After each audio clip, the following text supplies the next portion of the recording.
Welcome to the Monaco Streaming Film Festival's streaming measurement, Beyond the Walled Garden. I'm your host, Gavin Bridge, the Senior Media Analyst at Variety Intelligence Platform, and I'm joined today by Hamish Brocklebank, who is the head of YouGov Signal. We'll be discussing one of the products Hamish manages, a very interesting one called YouGov Stream.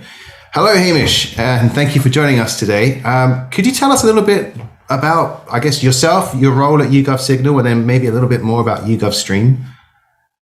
Absolutely. Hi, Gavin. Very nice to be here. So just a little sort of kickoff. So I manage this product, YouGov Stream, and we've been building it over the last year. Sort of started in the middle of the pandemic, and the idea was to basically build a measurement tool for streaming services based off one-to-one level consented data that we have from our panel.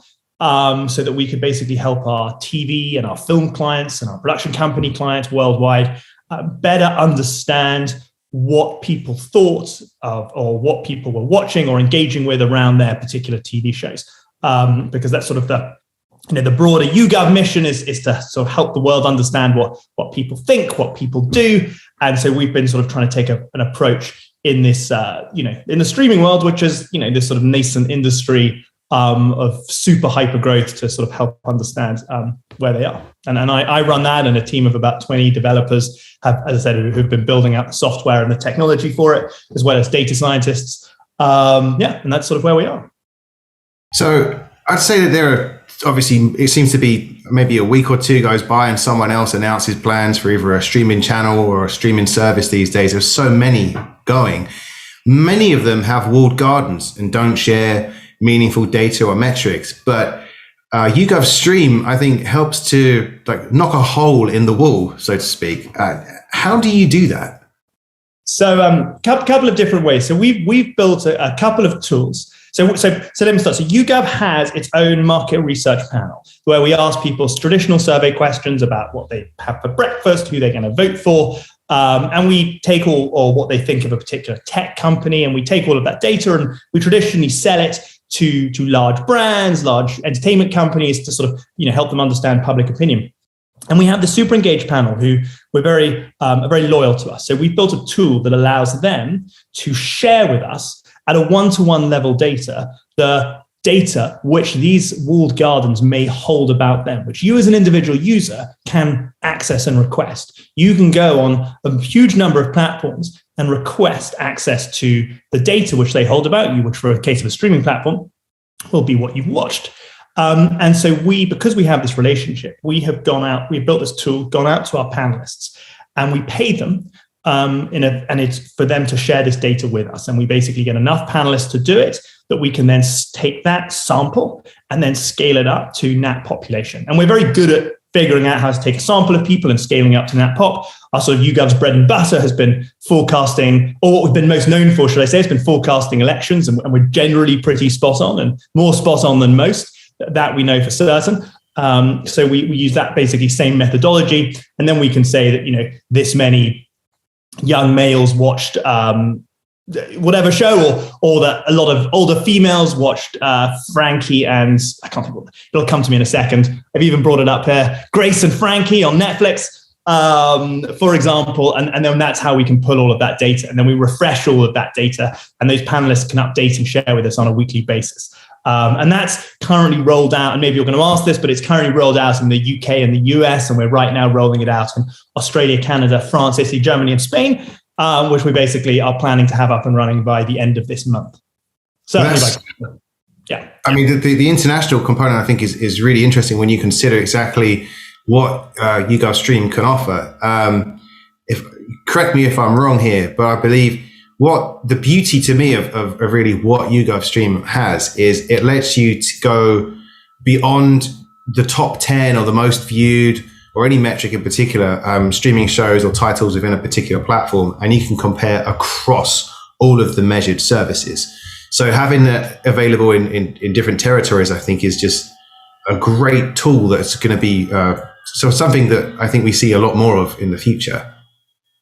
Well, I'm biased. I agree with you in terms of it being a great tool. But yes, we can compare Amazon shows to Netflix shows to Disney Plus shows, and we can even go further. And we can say people who watched this show on Amazon, these are the types of, or the people who watched Cobra Kai on Netflix.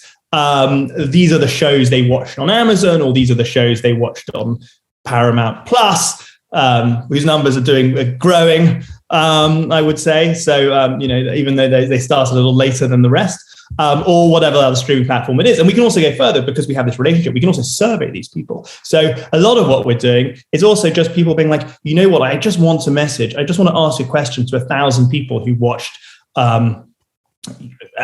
Stranger Things on Netflix or Loki on Disney Plus, and we can just do that and turn that around immediately because we know we have those people and we know who they are, and then we can just ask them in our traditional survey. So the use cases are quite broad, and then we can also do things where we can see the first show you ever watched when you signed up to a platform, and we can infer from that is the show that is most likely to have driven you to sign up to that platform. And so we can actually start to look at and see the sort of the value that a particular show can bring to a platform, because ultimately these subscription platforms, all they care about is how many monthly subscribers. I mean, yes, they care about lots of things, but ultimately it is how many monthly subscribers they are gaining, what their churn rate is, and what their sort of lifetime value of each customer is.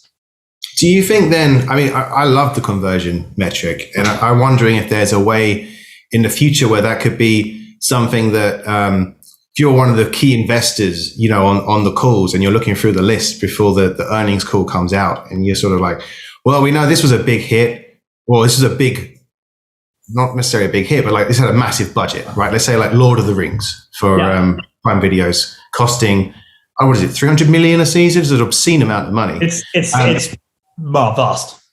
So you'll be able to technically, using the data that you have, sort of look at the value, ongoing value that can give, not just for sort of retention, but for attraction, which is, I think, a really key missing piece of the jigsaw that we've like never been able to see before.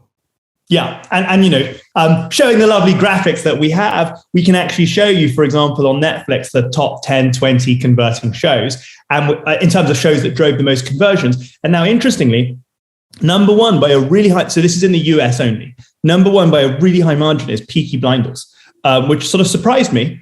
So according to our data, when we scaled up 4.5 million, it was the first show watched by 4.5 million subscribers to Netflix, which is a high number. Whereas we look at a show like Stranger Things, and that got 2.5 million. Now, obviously, Peaky Blinders came out long before. So obviously, Netflix is getting to the point, where it's saturating its market. So it's going to get harder and harder to get new users. But still, Peaky Blinders had more than double the number of people watched as their first show, basically converted because of it, than Stranger Things.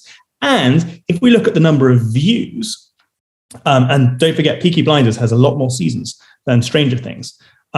According to our data, it's about 450 million views in total for Peaky Blinders in the US versus 1.4 billion for Stranger Things. So from a sort of conversion to view ratio, Peaky Blinders is the much, much more successful piece of content. Now, obviously, they're both incredibly successful pieces of content. So, but that's a sort of interesting insight. Whereas actually, you could say that actually having another Peaky Blinders is if they could repeat Peaky Blinders again, that's going to provide them an awful lot more value than Stranger Things per se, if you're just looking at the conversion metric. Obviously, Stranger Things has more overall views, so it's probably going to be better when it comes to retention and creating content that exceeds. And then the other thing that I was actually just looking through the data this morning that was really interesting. And I think two other sort of things are Lucifer. So that was obviously, as you know, originally a Fox show, and they only picked it up for the last 2 seasons. But that is the fifth highest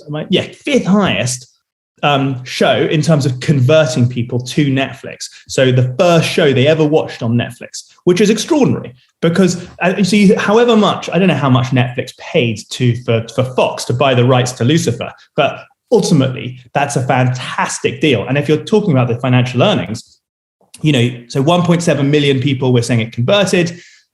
let's say they're paying, just to keep the maths really simple, $10 a month, or let's just say they're paying $100 a year. That's 170 million a year in subscription revenue. Is that, are my maths correct? And then if Netflix trades on an earning of 20, which I think it's probably trading on about 30, but if it's trading on 20, that's 3.4 billion in value. You could argue that additional revenue. I mean, these are obviously, I'm really stretching numbers there, but I'm just saying, if you're thinking from an earnings perspective, that's really interesting. And then two other things, and then I'll sort of move on this, is that we find some shows have, well, a show that, for example, had very high viewership is Grace and Frankie across the board, but it did particularly well in conversions amongst older females. So what I think is really smart about Netflix's strategy there, and what is that they've, the sort of, there's probably like the market of people like, young, whatever. Hopefully I can still consider myself in the young category of people who subscribe to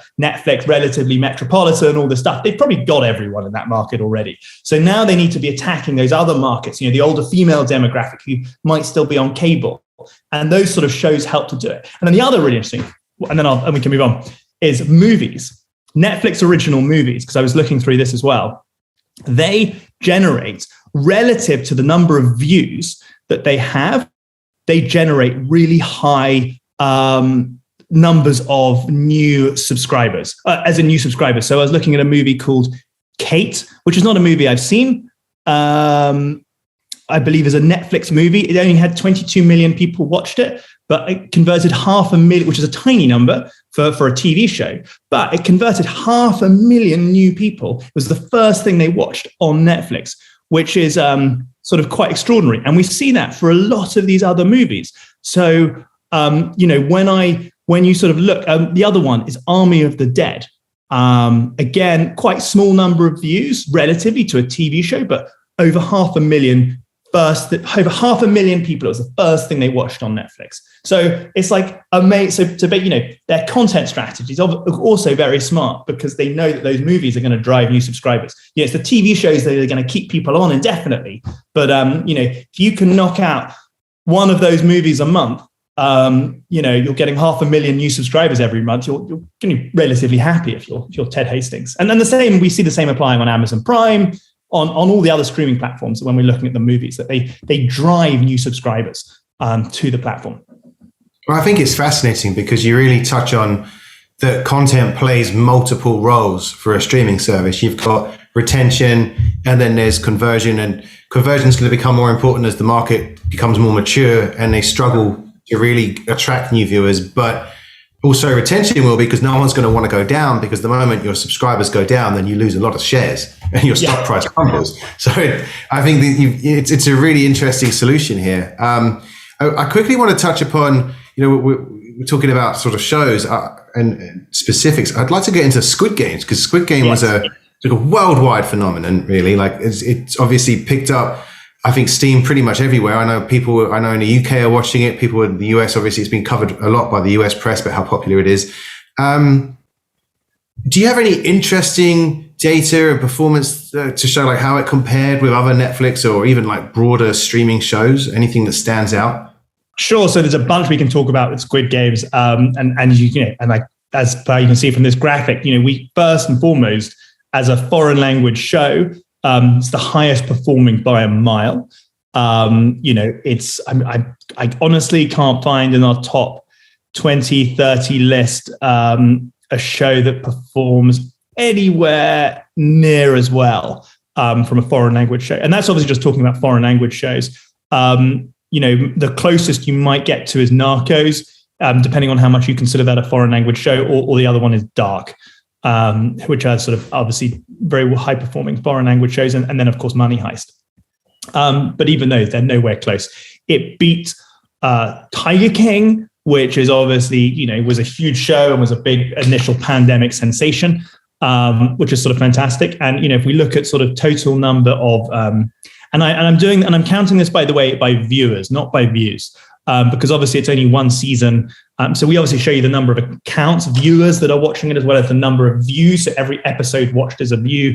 Obviously for shows that are new and only have one season, it's unfair to compare, but it's still very high. So, right now we see that it looks like according to our estimate, 63 million accounts in the US have watched Squid Games, which is the same comparison as Ozark, The Queen's Gambit, Tiger King, which is down at 62, Bird Box, their movie from a couple of years ago that sort of pretty much everyone watched.